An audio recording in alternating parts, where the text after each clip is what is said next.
The royal family steps out for Wimbledon and an air show. And if you are ever planning family photos, a family photo shoot, and you need that outfit inspiration, just Google, like, Princess of Wales family outing, because they always look perfectly coordinated. Plus, Prince William wants King Charles to pay rent, as Meghan and Harry are reportedly disappointed in their Emmy snub. Plus, Queen Camilla celebrates her birthday, and Queen Elizabeth's former car is up for auction. We've got that plus so much more in today's Royally Us. Hello to our fellow royal lovers, and welcome to Royally Us. I'm Christina, that's Christine, and welcome to a nice week of news. And we got the kids stepped out a lot this week, so a lot of fun events. We're getting into sort of the summer vacation season for the royal family. So these events were sort of wrapping up all of their royal duties, lots of fun, light things that we got to see. So I'm excited to get into it. Definitely. Before we do, let's see what you guys had to say about last week's show. Leslie says, no matter what Kate wears, she always looks amazing. And I love that she rewears. That shows that they are real. Can't get enough of William, Kate, and family. Well, luckily for Leslie, they were out and about this week, like we said, and Kate was showing off some great fashion. Yeah, we got so much style. I think even starting last week with Wimbledon into this week with all the events that we saw, really, really great example of how her style has evolved, what her style is looking like these days. And it's obviously tremendously chic. Oh, totally. And totally, she has nailed tennis green. Let's just talk about that. But it's so good. And so let's get into our royal roundup, because the family stepped out for Wimbledon. It was a family affair with Kate, William, and their two eldest children, George and Charlotte. They stepped out at the All England Lawn Tennis and Croquet Club on July 16th to watch the men's singles final. Like we said, Kate stunned in yet another green dress, matched the color of the court. She looked absolutely amazing. And, they're kind of continuing their adorable love of Wimbledon, because this is always a big affair. Kate loves this, and this is something that we look forward to every year. And it's nice that they brought their kids, because I think this was Charlotte's first time ever at Wimbledon. Yeah, this was Charlotte's first year attending. And, it is a long day out, and these matches can go on for hours. So it's probably best that Louis stayed home and did something fun, He was with a friend or Granny Carol for the day. But Charlotte and George clearly enjoyed themselves. I loved the photos of their reactions throughout the game, from the shock to the stress, and seeing it all on their little faces is so much fun. You can tell that this is a family affair at home, that they're sort of watching the matches throughout the week, and it's something that they could enjoy together, which I thought was really sweet. Definitely. No word if they rubbed elbows with Brad Pitt, Ariana Grande, or Andrew Garfield, but they were all in attendance as well. So it's definitely a who's who in the Wimbledon crowd. I would be so nervous if I was playing tennis. I'm sure they don't even really realize it when they're playing tennis, but I'm sure it'd be so nervous. Imagine that they have other stress on their minds. I can imagine the pressure. They just have to tune that out. Exactly. Well, Prince George and Princess Charlotte and Prince Louis were all in tow. This was so cute when they visited the Royal International Air Tattoo, the event which takes place at the Royal Air Force, was the world's largest military show. So all the kids had eyes on them as they toured the facility, which included boarding an AC-17 transporter aircraft. And the plane was actually used to transport the Queen Elizabeth's coffin in September of 2022 ahead of her funeral. So they had these gorgeous Navy ensembles. They always look so put together.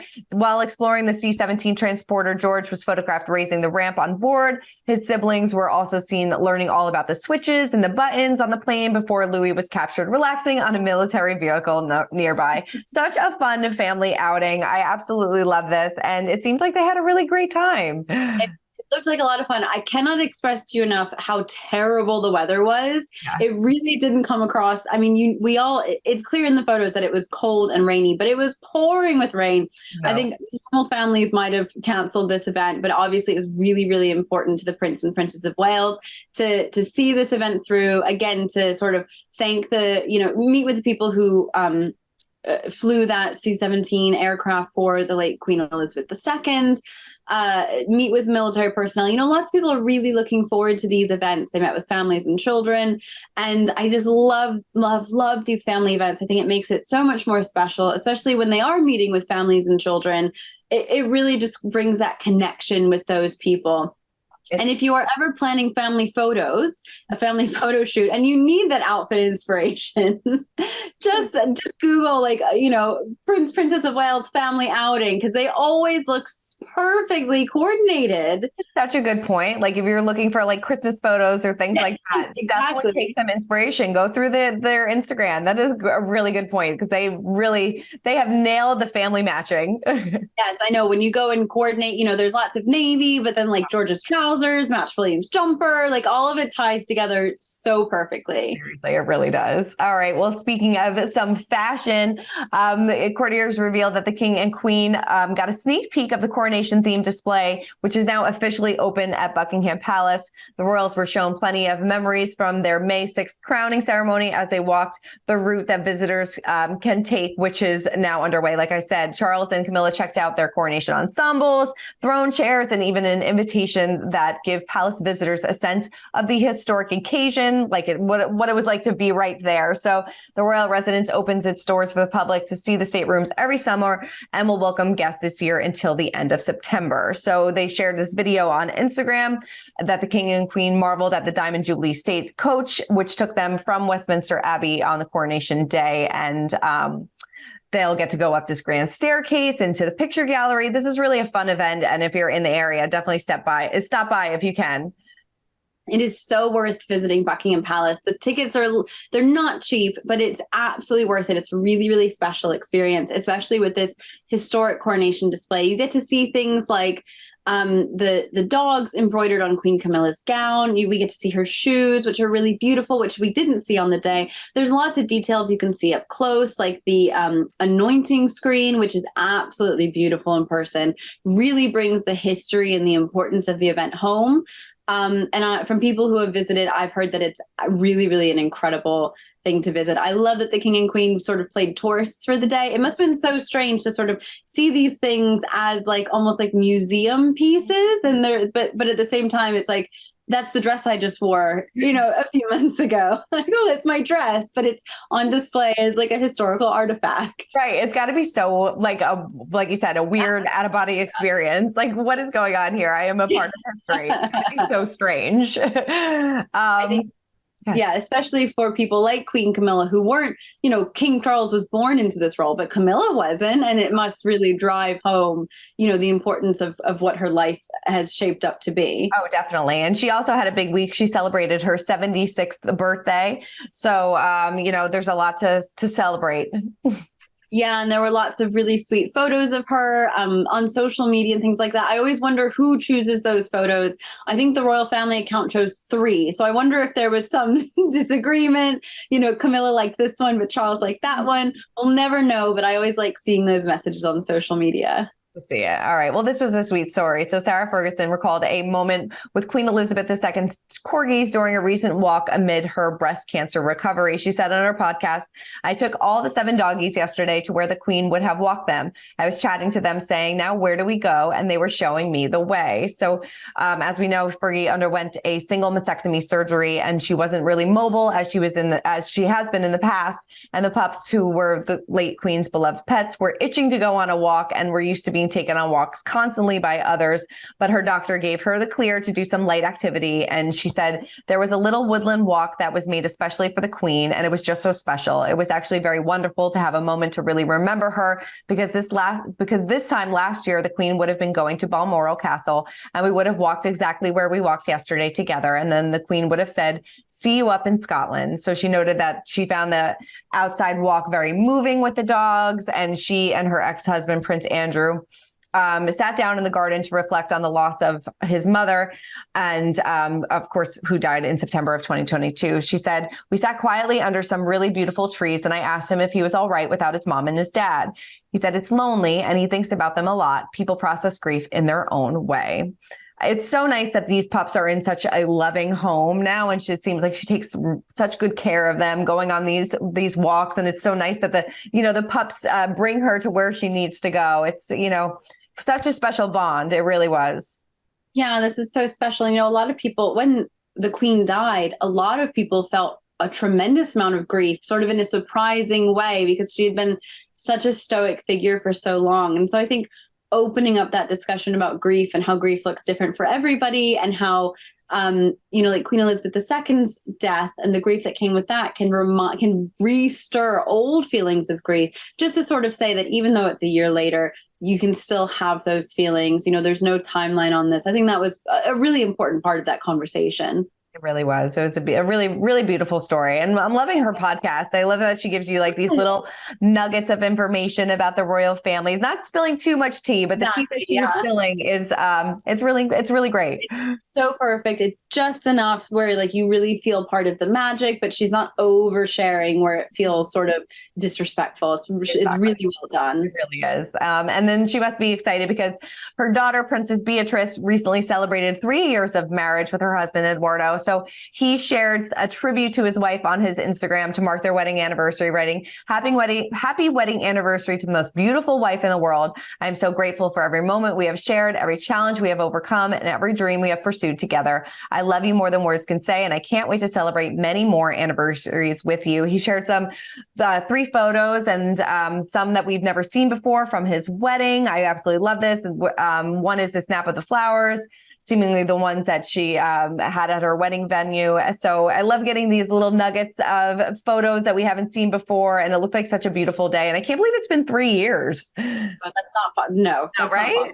Not fun. We always talk about how time is going too quickly. Like, please stop. But I think especially because Princess Beatrice's wedding was sort of this lockdown wedding. It was very low key. We didn't get the usual royal grandeur or photo moments that come with it. It's exciting to see these sort of behind the scenes moments. Her wedding looked absolutely beautiful. I love that she wore the Queen's dress. The tiara she chose was perfect.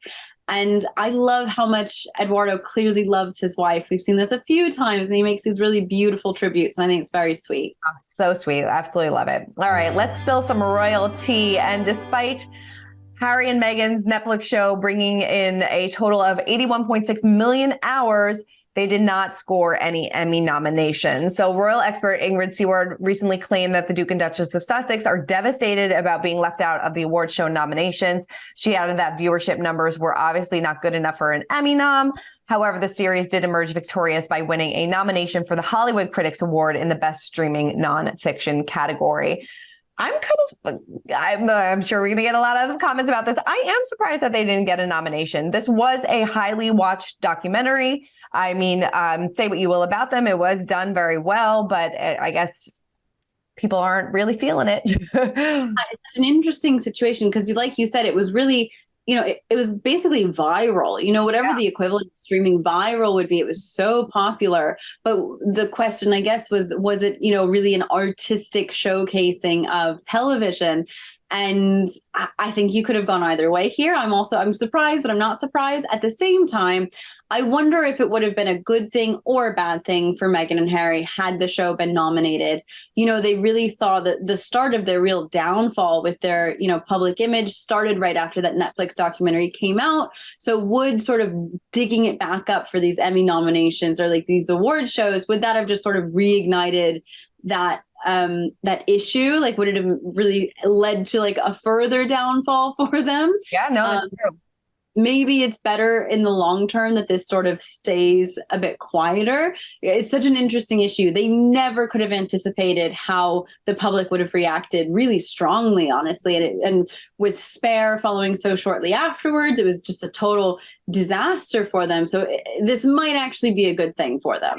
And then they have the decision of whether or not they would show up to the award shows. I mean, we still don't even know if we're going to have award shows because of the strike and things like that. But would they have shown up to the award shows to accept the award for, kind of bashing their family? So you're probably right. It's probably for the best that they weren't acknowledged in the Emmy nominations. But still, when you have a piece of film that did so well on Netflix, it is surprising that it was overlooked, but yeah, probably for the best. All right. Well, King Charles is supposedly miffed at his son, Prince William, after he was informed that he would have to shell out some cash to stay at the family's Welsh holiday home. So this is according to a new report.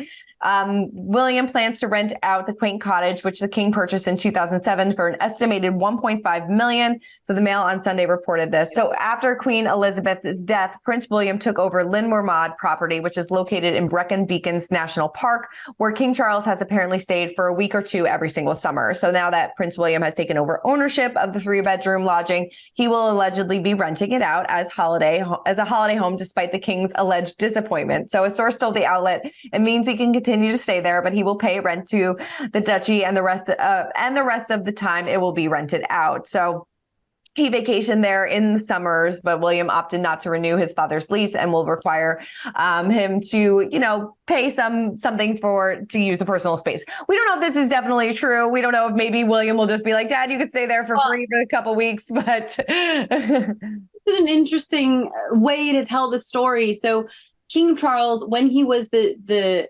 Prince of Wales, would go and spend 2 weeks there in Wales. Like every year it was sort of a tradition, and that was just sort of him spending time in Wales as the Prince of Wales. Yeah. Well, now he's no longer the Prince of Wales, so it doesn't really hold the same value that maybe it once did.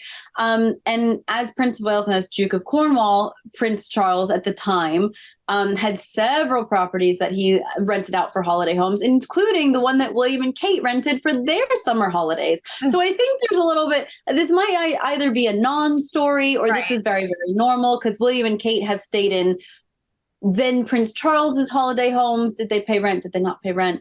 And then does King Charles really need to visit Wales for 2 weeks every year if he's no longer the Prince of Wales? I would love to see William and Kate spending 2 weeks of their summer holidays in Wales, even 1 week of their summer holidays in Wales, getting the kids down to the beaches or up in the hills. Wales is absolutely beautiful. I think that would be really special. But this is just an interesting non-story. King Charles has lots and lots of places he can go on vacation. Okay. And I don't think the rent is going to bankrupt him. No, I don't think so either. Definitely not. It might be just a non-story trying to maybe make a headline. So, all right. Well, this is interesting because in our Royal History Moment of the Week, and on July 22nd at Windsor Lakes Views, the late Queen's Jaguar X-Type estate is set to be up for auction. So, she was often, chauffeured around in Rolls Royces and Bentleys, and she was spotted behind the wheel of, various cars, but she was often seen driving this Jaguar around Windsor Great Park, typically wearing her sunglasses behind the wheel, looking very cool, as always. So after her death, the Jaguar was initially sold at auction in November of 2022 and was purchased by radio host Chris Evans in order to be given away in a fundraiser for comic relief. The competition raised 300,000 euros for charity, with the current owner stating that a percentage of the money raised for the upcoming auction is going to Great Ormond Street Hospital. So going for a great cause, and I'm sure that this will have a hefty price tag. I know this is just an amazing, I would just like to drive it just around the block, like one little loop, feeling like the Queen of England. It is great that this is now the second time that it'll be sold with profits or with money going to charity. So how great that it sort of has a second life, or I guess a third life at this point, and it can still do some good. I think this is a really cool story. It is a really cool story. So we'll keep you updated as for how much it goes for at auction. But like we said, it'll probably be a hefty price tag, as it should be, because it's going for a great cause. Yes. All right. Well, that is it for this week's episode of Royally Us. A lot of fun, light stories this week, which we like. Yes, we like these nice, sweet, pleasant stories about the royal family. Definitely. All right. Well, Christine, thank you so much as always. And everybody keep commenting, keep subscribing, and we'll see you guys next week. Bye. For more news, content, and exclusive interviews, make sure to hit the sub, like, and bell button down below and visit usmagazine.com.